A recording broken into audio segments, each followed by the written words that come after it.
Muy buenos días a todos los presentes. En esta oportunidad nos encontramos con el doctor William Mata, quien muy gentilmente nos ha concedido una entrevista para hablar sobre un tema que se podría decir que aqueja a nuestra sociedad, ¿no? Como lo es la corrupción.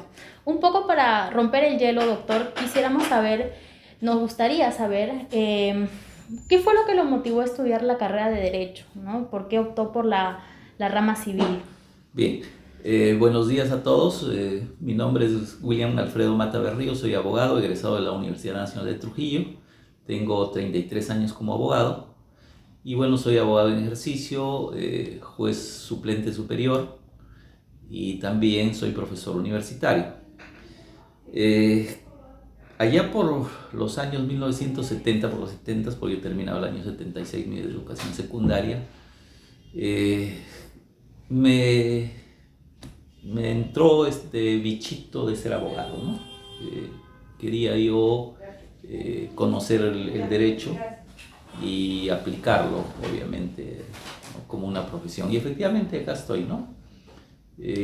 Gracias a Dios he desarrollado lo que quería, ¿no?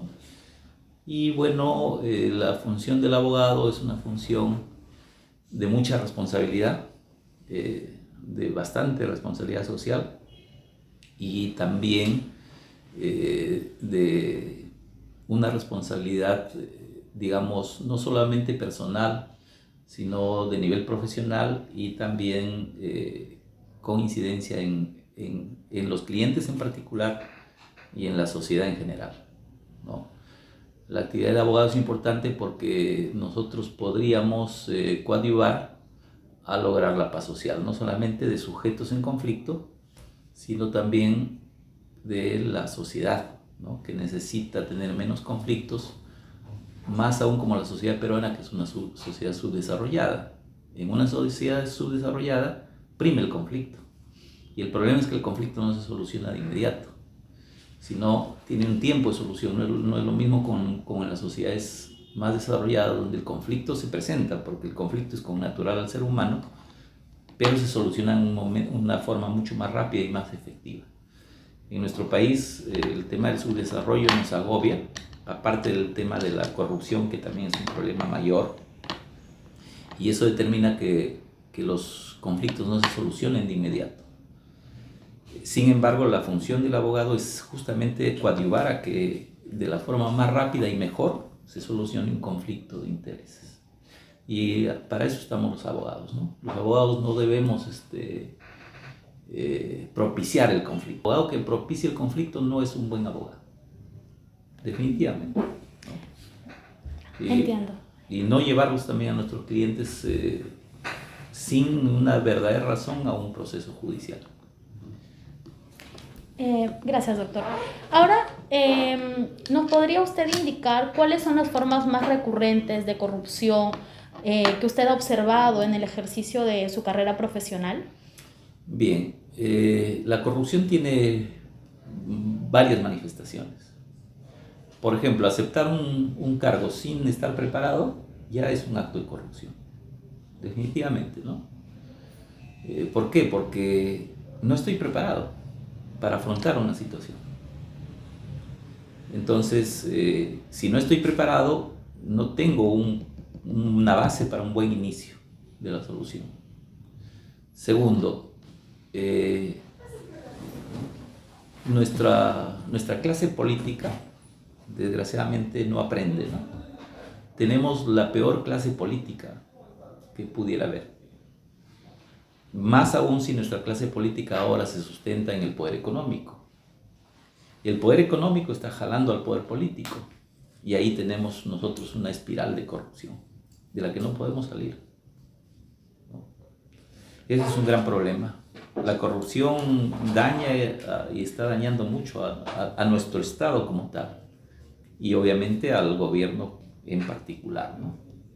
Pero el Estado no progresa por estos temas de corrupción, más aún cuando hay mejores medios para evidenciar la corrupción, porque antes no había. Por ejemplo, ahora una persona tiene un celular con cámara y puede captar un hecho de corrupción, o puede generar un audio que se capta un hecho de corrupción. que antes no se podía. Y pese a que el Estado ha hecho los esfuerzos necesarios dictando normas para evitar estos actos de corrupción, no funciona, ¿no? O sea, el tema no va parece por el lado de la coercitividad, no funciona. Tenemos alcaldes condenados, tenemos una serie de autoridades condenadas, ¿no? Esa es otra forma de corrupción. Y ahora hay una nueva forma de corrupción, una moderna forma de corrupción. Tildarlo de corrupto a alguien que no te genera interés, o a tu contendor político le generas toda una serie de problemática, ¿no?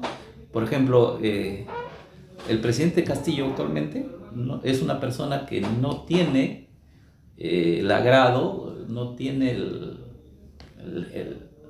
la convicción, ¿no? La aceptación de un grupo de poder. Entonces, ¿qué hace el grupo de poder? Te genera pues te escenifica actos de corrupción, generan testigos falsos, generan hechos falsos y luego se coluden con otras autoridades y te envuelven en investigaciones y te sacan.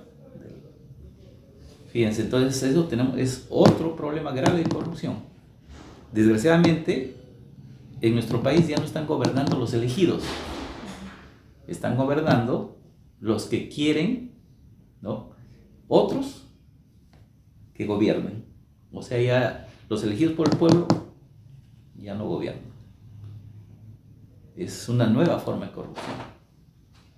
Desgraciadamente nuestro país está envuelto en estas circunstancias y no salimos, pues, no salimos, ¿no? El Congreso no hace nada por salir.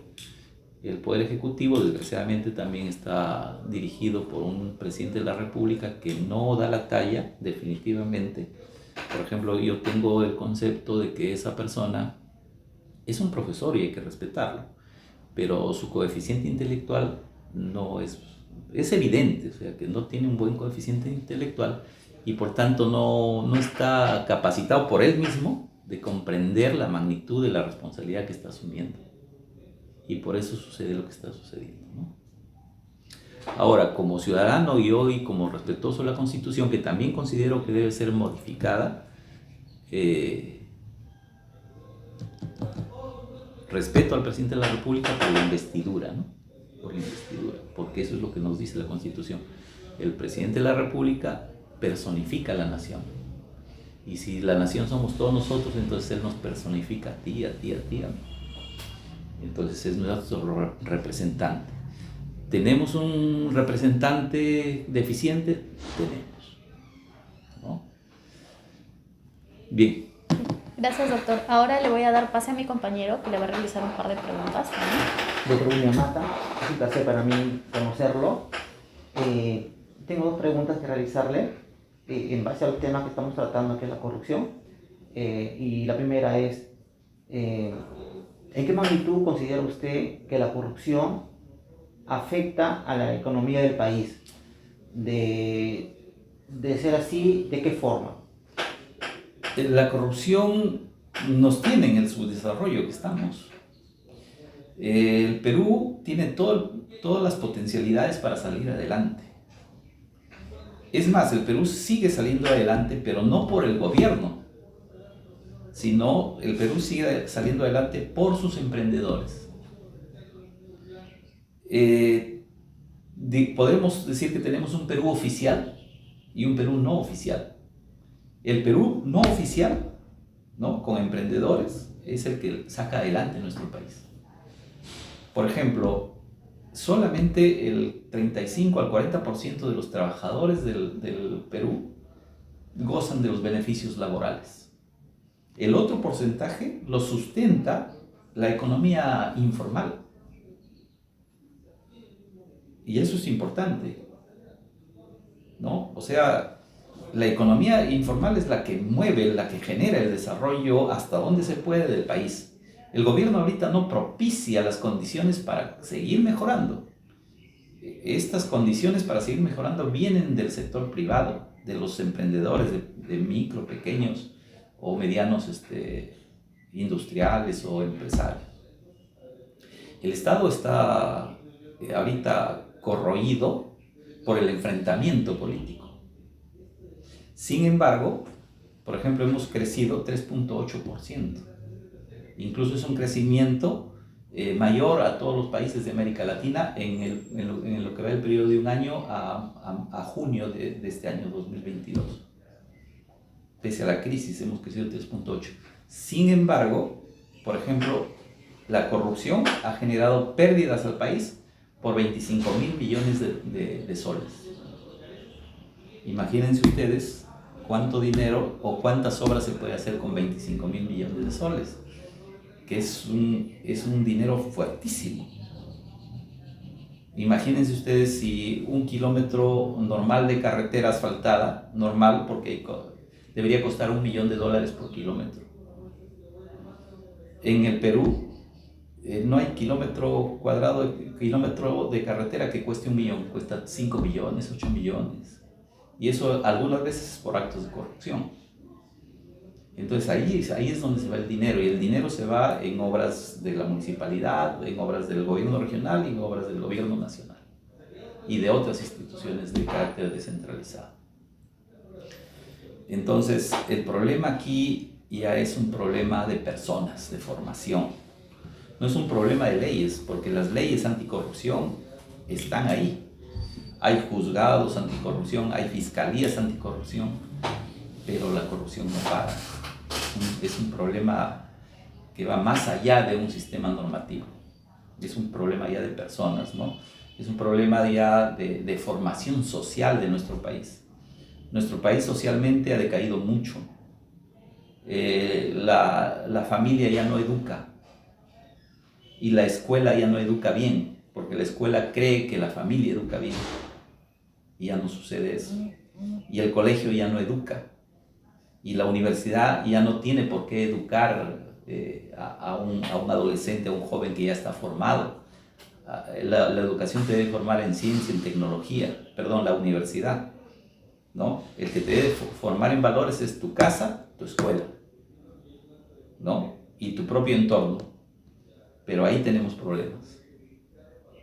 Por eso es que no solamente es necesaria la refundación del Estado, sino es necesario también, dentro de los elementos del Estado, que es el elemento pueblo o nación, incidir ahí, ¿no? En educar al niño. Edúcalo en valores. Educarás al niño y ya no tendrás que sancionar al joven o al adulto, ¿no? Doctor, la siguiente pregunta ¿es suficiente regular normas que establecen castigos para los altos funcionarios que cometen delitos de corrupción? Bueno, la norma es importante, ¿no? El sistema jurídico es importante, definitivamente. Pero no es suficiente, ya está demostrado, ¿no? No es suficiente. O sea, la norma no lo limita al corrupto. No lo limita. ¿Por qué? Porque, no está preparado, no tiene la educación suficiente para entender la magnitud del hecho. Por ejemplo, un ser que entiende que lo material no es lo más importante, lo entiende así porque ha sido educado en valores. Un ser humano que privilegia lo material, a lo personal, a lo espiritual, a la amistad, es un ser distinto, o sea que con la ley no lo vas a cambiar, ¿no? Aquel que quiere algo porque necesita un reloj fino, porque necesita un aro, ¿no? Necesita tener un carro de lujo, no está preparado para ver que lo material no es lo más importante. Y desgraciadamente en nuestro país está lleno de ese tipo de personas que, como les gusta la parte material, no cejan, no dudan en aceptar un acto de corrupción, porque tampoco profesionalmente o técnicamente no están preparados para ello. Porque hay que tener también una fuerza de voluntad bastante grande para decirle no a un buen fajo de billetes, ¿no? Muchas gracias, doctor. Bien, doctor, un gusto. Las siguientes preguntas que voy a hacerle van con respecto más a la ética del abogado. Viendo nuestra realidad de ahora actual, ¿usted considera que un abogado, una persona que ya ha sido acusada con delitos de corrupción anteriormente, pueda y deba ocupar un cargo público? Bueno, eso también ahora está penado por la ley, ¿no? Cualquier persona que ha sido condenado ya prácticamente tiene la muerte civil. En el caso de los abogados, nosotros tenemos un código de ética. Desde el año 2012 ya se estatuyó el código de ética de los colegios de abogados del Perú y nos regimos solamente por ese código de ética, ¿no? Entonces, ese código de ética nos habla justamente de todos los valores que debe mostrar un abogado en su vida como profesional, ¿no? Y en el caso, viendo la palabra ética, ¿usted cree que está ligada a la nueva generación de profesionales que están saliendo? Es que no podemos verlo desde ese modo, ¿no? Así como la moral nos enseña normas morales no escritas, sino son comportamientos aceptados como válidos, como buenos y como practicables por la sociedad. Entonces, esa base moral va a ser la base ética, porque yo considero que el comportamiento ético no puede ser un comportamiento social, o sea, no, es un comportamiento personal, ¿no? La ética es un comportamiento personal, pero sobre la base de un conglomerado de conductas de orden moral. Bien, y de ahí viene, por ejemplo, la ética de los abogados. O sea, ¿qué se espera de los abogados? En conjunto, pero el comportamiento de Teresa, de Rosa, de Juan, de Pedro, de William, ¿no? Éticamente correcto, por lo menos en lo que es su profesión, ¿no? En prepararse bien, en afrontar un caso con la responsabilidad que merece, en estar preparado.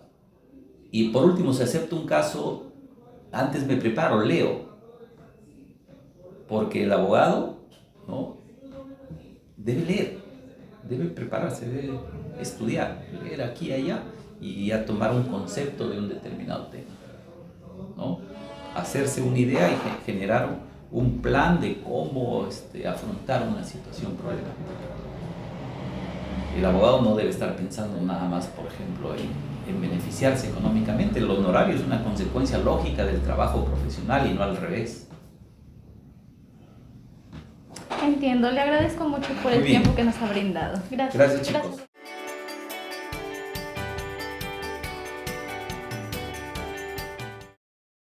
Doctor Terrones, muy buenos días.